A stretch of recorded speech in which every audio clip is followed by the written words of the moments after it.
আমি ইস্তেখারার দোয়া মুখস্থ করেছি কিন্তু বারবার ভুলে যাই, তাই মনে রাখার সুবিধার্থে প্রত্যেক দিন জোহরের শেষ 2 রাকাত সুন্নতে তাশাহুদের পর আমি পড়ি। আমি যতটুকু জানি এই দোয়ার অর্থ সুন্দর, এ থেকে কোনো সমস্যা আছে কিনা?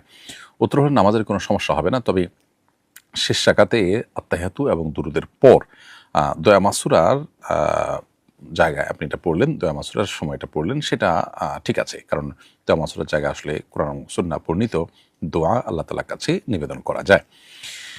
তওয়াফের সময় কথা বলা যাবে? তওয়াফরত অবস্থা ভিডিও কলে কথা বা ভিডিও করা যাবে কিনা? উত্তর হলো তওয়াফের সময় যদিও কথাবার্তা, প্রয়োজনীয় কথাবার্তা বললে তওয়াফ ভঙ্গ হয়ে যাবে না, কিন্তু একান্ত প্রয়োজন না হলে কথাবার্তা বলা অনুচিত। সেটা ফোন কলে হোক, ভিডিও কলে হোক।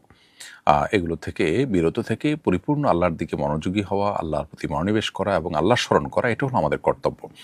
কোনো কারণে যদি একান্ত প্রয়োজনে কথা বলা দরকার হয় তাহলে শুধু প্রয়োজনে যতটুকু কথা বলা দরকার ততটুকু বলবো। ভিডিও কলে কথা বলা নিশ্চয়ই সেরকম একান্ত প্রয়োজনের মধ্যে পড়ে না। তাছাড়া ওই সময় ভিডিও করা এটাও তওয়াফের সময় যে আল্লাহ স্মরণ থাকার কথা, দোয়াতে মনোনিবেশ থাকার কথা, আল্লাহর ঘরের প্রতি যে গাম্ভীর্য,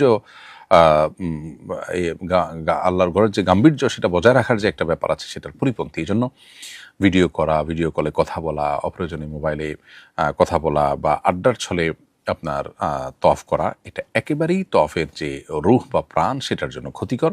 বিধায় এমনটি করা থেকে আমাদের বিরত থাকা উচিত।